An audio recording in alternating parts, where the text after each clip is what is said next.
बे जों जे साक्सेस जाबाय बिनि थाखाय जों रायजो राजाफोरखौ धन्यबाद होनांगोन कारन रायजो राजाफोरा जों बिपिएफ हान्जानि सायाव फोथायनाय थानायखाय बिथांमोना भट होनानै जोंनि बिजाथिफोरखौ देरहासार खालामबाय बिनि थाखाय आं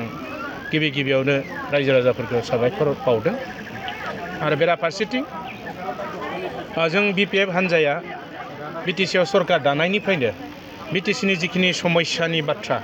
बेफोरखौ लानानै जों आवगायलांगासिनो दङ आरो जों नुदोंमोन जे इउपिपिएलनि दिनाव जोंनि बिटिसिनि जिखिनि क्षमता गोमादोंमोन आरो बे क्षमताखौ जों बिपिएफ सरकाराव फैनाय लोगो लोगो लाबोफिननो हादों आरो बेखौ नुनानैनो रायजो राजाफोरा दिनै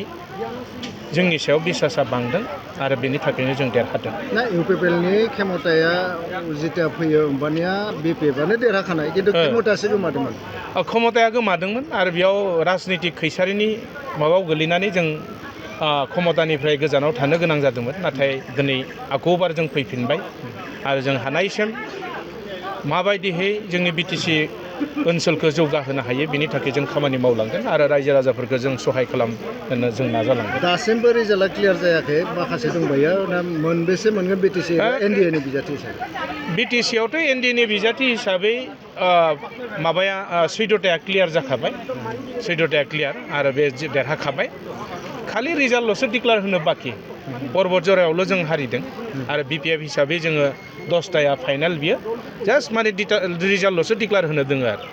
सार नोंखौ बे समाव जों नुनो मोनदों जे नोंथांनि बिपिएफ सरकारा थांनाय 5 बोसोराव गोबां ब्लेम खालामजादोंमोन बे समाव बिधान सभा इलेक्सनाव इउपिपिएलआ गासिबो गोग्लैजोबनायखौ बे समाव काउन्टिं बर्डआ देखायबाय थादों बेनि खारना मा? काउन्टिं बर्डआ माने बिपिएफआ आवगायबाय थादों बाट इउपिपिएलआ गासिबो जिर' जानो थांगासिनो दङ दायो। औ बेथ' नंखागौ इउपिपिएलआ जिर' जाखासिगोन बिपिएफआ मथथे देरहाखाबाय रिजाल्टल'सो डिक्लेयार होनो बाखि इउपिपिएलआ जिहेतु खामानि मावनो हायाखिसै रायजो राजाफोरखौ जिबायदि खोथा होदोंमोन बिथांमोना मोनसेबो मावनो हायाखै आरो बिनि थाखायनो रायजो राजाफोरा इउपिपिएलखौ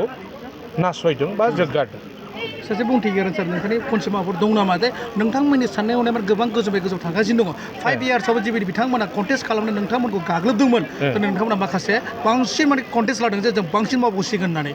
स्पिकार सान माबाफोर बुंथिगिरि सान माबाफोर सानदों नामा गोसोआव आं बांसिन मोजां मावबावगोन? जोंहाथ' जों जिखिनि जोंनि लेभेलाव जों जिखिनि मावनांगौ बेखौ जों मावलांगोन आरो बिटिसिखौ जों मोनसे आदर्श बिटिसि हिसाबै दानो जों नाजादों आरो बेयाव जिहेतु गोबां खामानि मावनो दंबावो बेखौ जों मावखानांगोन आरो बिनि थाखाय जों जिखिनि पर्यायाव थांनानै खामानि मावनाङा मानो जों मावलांगोन आरो। सार मोनसे गोजान रादाबबो बुंनांगौ सार नोंथांनि पार्सनेल कुइसन नोंथांनि समस्थियाव नोंथांनि एक्स एमसिएलआनो दिनै रिजाइन होनानै दिनै नोंथांजों गोरोबफैबाय मा बुंसार बेनि बेलायाव? बिथांखौ बरायदों बिथाङा मोजां डिसिसन लादों कारन इउपिपिएलआ बेयाव खुनु जायगा गैखाला रायजो राजाफोरा बिथांमोनखौ मोजां मोनखाला बेखाय बिथाङा भबिष्यतखौ नाहरनानै जोंनि दोलोआव हाबदों बेखौ जों बरायदों आरो जों ज'है खामानि मावलांगोन।